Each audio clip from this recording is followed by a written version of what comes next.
Sumainyo ang Panginoon. At sumayo rin. Ang mabuting balita ng Panginoon ayon kay San Juan. Papuri sa iyo, Panginoon.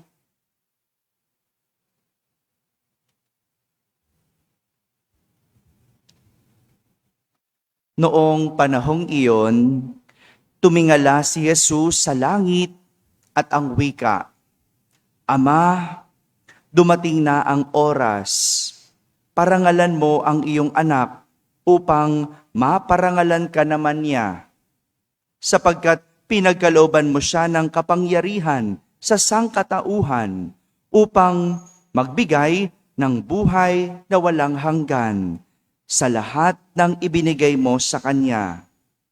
Ito ang buhay na walang hanggan, ang kilalanin kanila, ang iisa at tunay na Diyos, at si Jesucristo na iyong sinugo. Inihayag ko rito sa lupa ang iyong karangalan. Natapos ko na ang ipinagagawa mo sa akin. Kaya, Ama, ipagkaloob mo sa akin ngayon ang karangalang taglay ko sa piling mo bago pa likhain ang sanlibutan. Ipinakikilala kita sa mga taong ibinigay mo sa akin mula sa sanlibutan. Sila ay iyo. Ibinigay mo sila sa akin at tinupad nila ang iyong salita. Ngayon ay alam na nilang mula sa iyo ang lahat ng ibinigay mo sa akin, sapagkat itinuro ko sa kanila ang lahat ng aking nabatid sa iyo at tinanggap naman nila. Natitiyak nilang ako ay galing sa iyo at naniniwala silang ikaw nga ang nagsugo sa akin. Idinadalangin ko sila, hindi ang sanlibutan, kundi ang lahat ng ibinigay mo sa akin, sapagkat sila ay iyo. Ang lahat ng akin ay iyo, at ang lahat ng iyo ay akin, at pararangalan ko sa pamamagitan nila. At ngayon, ako'y pupunta na sa iyo. Aalis na ako sa sanlibutan, ngunit nasa sanlibutan pa sila. Mga kapatid, ang mabuting balita ng Panginoon. Pinupuri ka namin, Panginoong Hesukristo. Umupo ang lahat at makinig sa homilia. Isang magandang umaga po sa inyong lahat. Magandang umaga sa mga nasa barangay, sa mga nasa tahanan at nasa abroad na nagsisimba via online. Kasama kayo sa aming banal na pagdiriwang dito sa ating parokya. Ang oras ay mahalaga. Kaya hindi dapat ito inaaksaya. Mas mahalaga pa to sa pera. Dahil ang pera, kikitain mo. Pero ang oras, hindi. Kapag lumipas na, hindi na maibabalik. Mga kapatid, ito po ang aral na matututunan natin sa mga karakter ng ating mga pagbasa sa araw na ito. Ang oras ay mahalaga. Sabihin nyo nga po, oras. Sa unang pagbasa, ipinahayag ni San Pablo sa mga matatanda ng simbahan sa Efeso na siya ay nangaral sa Asya ng may kapakumbabaan at ng may pagluhang nagtitiis ng maraming pagsubok. Lumuluhang nagtitiis sa pagsubok sa kamay ng mga Hudyo. Kung pakikinggan natin yung ipinahayag ni San Pablo, no? Pinararating niya sa lahat kung gaano kahirap ang kanyang pinagdaanan. No? Talagang pinahirapan siya ng mga Hudyo sa pangangaral. No? Biruin mo, no? Sabi, no? Lumuluhang nagtitiis. Pero hindi siya nangimi na magsabi sa kanila ng anumang ikabubuti nila mula sa kanyang pagtuturo. Siguro kung tayo yon, no? Yung ginagawa mo ng lahat, tapos pinahihirapan ka pa, siguro kung tayo lang yon at hindi si San Pablo, malamang sumuko na tayo. Di ba? Yung ginawa mo na nga lahat, tapos pinahihirapan ka pa ng mga tao, talagang susuko ka na. No? Parang sa trabaho, no? Yung aga ka naman pumapasok, nagsisipag ka, ginagalingan mo sa trabaho, tapos andyan may mga chismosa.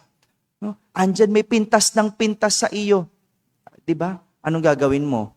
Ay, magre-resign na lang ako. Ginagalingan ko na, ganyan pa kayo. Di ba? Hello? Di ba ganun yon? Ganun yung iisipin mo? Pero si San Pablo, hindi. Kahit na ginagawa niya ang lahat, kahit ginagalingan niya, at kahit na merong mga nagpapahirap sa kanya, talagang pinagpatuloy lang niya. Talagang sinabi ni San Pablo na ang lahat ginawa niya. At kahit na pinahihirapan siya ng mga tao, kahit na inuusig siya, hindi siya nagpatinag. Pinangaralan pa rin niya sila. Kahit pa pasakit ang inabot niya, hindi siya huminto. Sabi nga bago pa lang siya pumunta sa lugar na pupuntahan niya, binabalaan na siya. Ano sabi? Naku, ikukulong ka lang doon. Huwag ka nang pumunta doon. Hindi mo alam ang dadatnan mo doon. No? Marami ng babala. Marami ng pagpipigil. Marami ng panghihina ng loob ang ginawa sa kanya. Pero anong sabi niya? Walang halaga sa akin ang aking buhay. Maganap ko lamang ang aking tungkulin at matapos ang gawaing ibinigay sa akin ng Panginoong Hesus. Ang pagpapahayag ng mabuting balita tungkol sa kagandahang loob ng Diyos. Ganyan si San Pablo. Ganyan ang ugali ni San Pablo. Hindi nagpatinag. Ginawa ang lahat ng kanyang makakaya at ginawa ang lahat ng kanyang pinaninindigan. Inubos si San Pablo ang kanyang buhay sa Efeso. Ibinigay niya ang lahat, dugo at luha na may pagpapakumbaba. Di ba minsan may ganun sa buhay natin? Yung bago pa natin gawin ang isang bagay, parang pinipigilan na tayo. Parang pinanghihinaan na tayo ng loob. No? Yung mag-a-apply ka pa lang ng trabaho, may magsasabi, naku, mahirap dyan. No? Bago mo pa lang simulan ng isang proyekto, sasabihin sa'yo, naku, tatanda ka dyan. No? Alam nyo, maraming pare nagsasabi sa akin, no? Nung nalaman nilang tayo'y magpapatayo, tayo'y magko-construct ng bagong simbahan, naku, sabi na sa akin, Father, no? Alam mo ba yung papasukin mo? Alam mo ba yung mga mangyayari? Naku, Father, naku, nagawa ko na din yan. Totoo yan. No? Tatanda ka dyan. No? Yung buhok mo, puputi lahat. No? Sabi ko, maputi na rin naman na buhok ko. Di lahatin na. Diba? Ano pa bang hindi naman tayo nagtitina. Di lahatin na. No? Meron pa namang ipuputi. Ang masama kung mauubos. No? Mabuti naman. Wag naman, Lord. No? No? Pero, di ba ganon? Yung may panghihinaan ka No? Naku, mahirap yan. Ha? Naku. No, totoo naman, may mga ganon. No, yung bago mo palang simulan, panghihinaan ka na ng loob. Dahil sa mga nakapaligid. Pero, gaya ni San Pablo, anong sabi niya? No, walang halaga sa akin ang aking buhay. Maganap ko lamang ang aking tungkulin at matapos ko lamang ang aking dapat gawin. Kaya ang ganda nung salitang yun ni San Pablo, no? Gagawin kong modelo yun. O sige na, mahihirapan na ako. O sige na, maraming sakripisyo, pero gagawin ko ang lahat matapos ko lang ang aking tungkulin. Matapos ko lang ang ibinigay sa akin ng Diyos. Gawin ang lahat. Gawin ng lubos.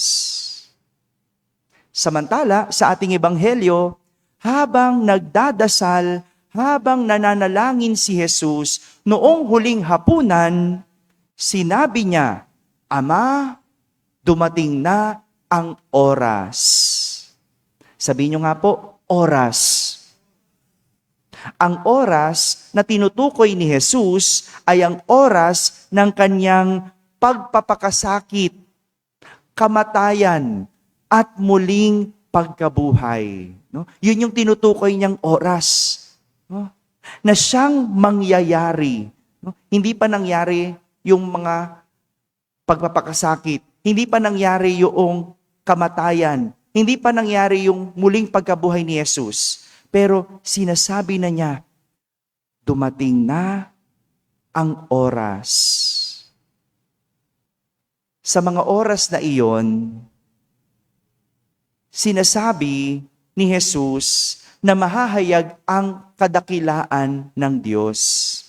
Sa mga oras na ito, maipapakita ni Jesus ang pagmamahal ng Diyos sa tao. Sa mga oras na tinutukoy ni Jesus, mangyayari ang kaligtasan ng lahat. Ngunit hindi mangyayari, hindi dadating ang oras na yon kung hindi iyon susuungin ni Jesus. Kung hindi iyon gagawin ni Jesus.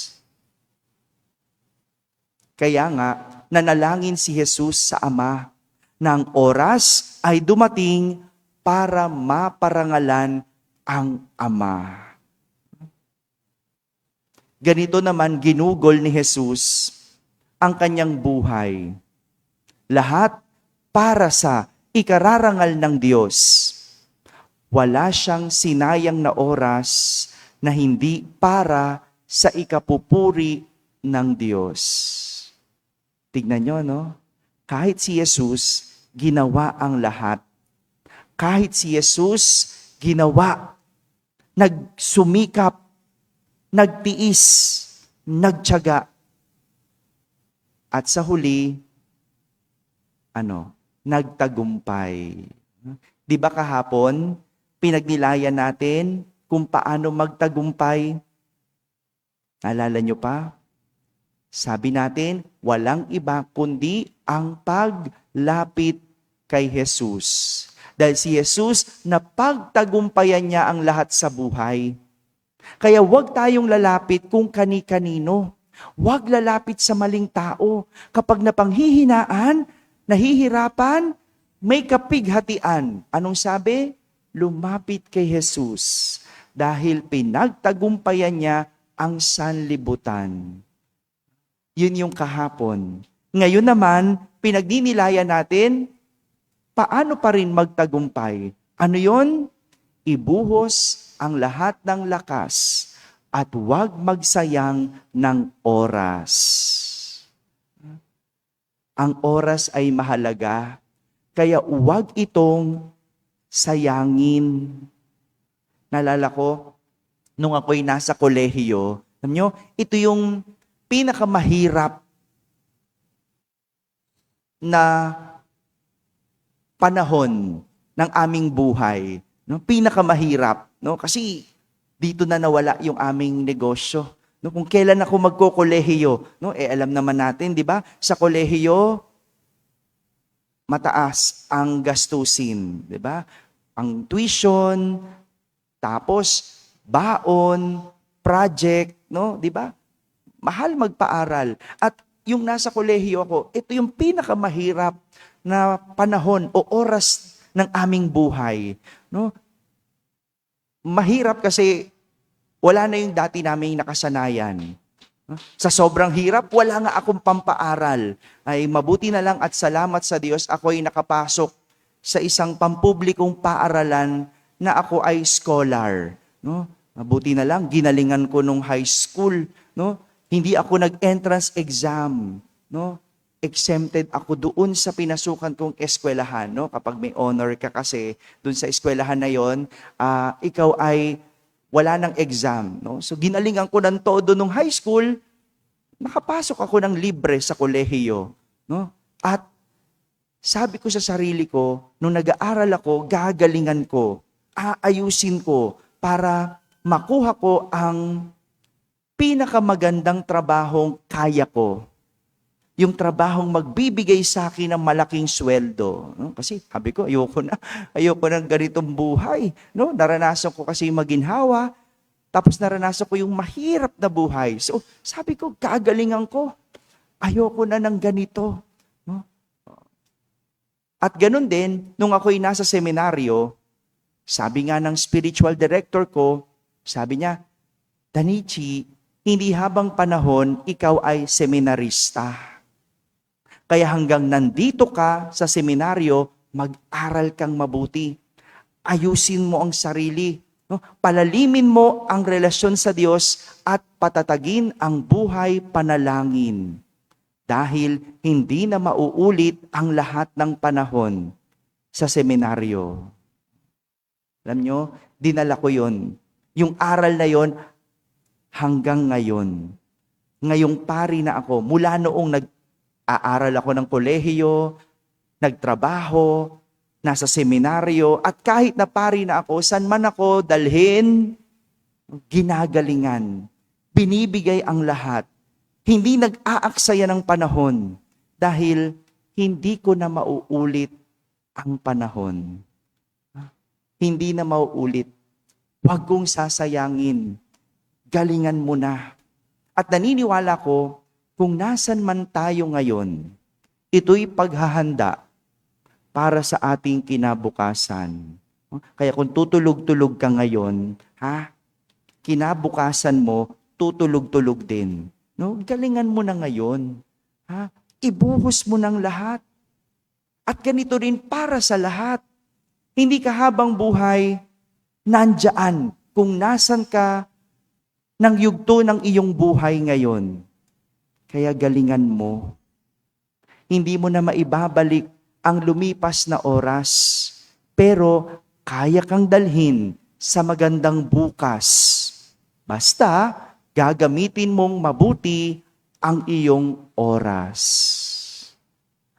Naniniwala ko, kung anuman ang kinatatayuan mo ngayon, nasa ang panahon ka man ngayon, yan ay pagsasanay lang sa'yo para sa isang magandang bukas.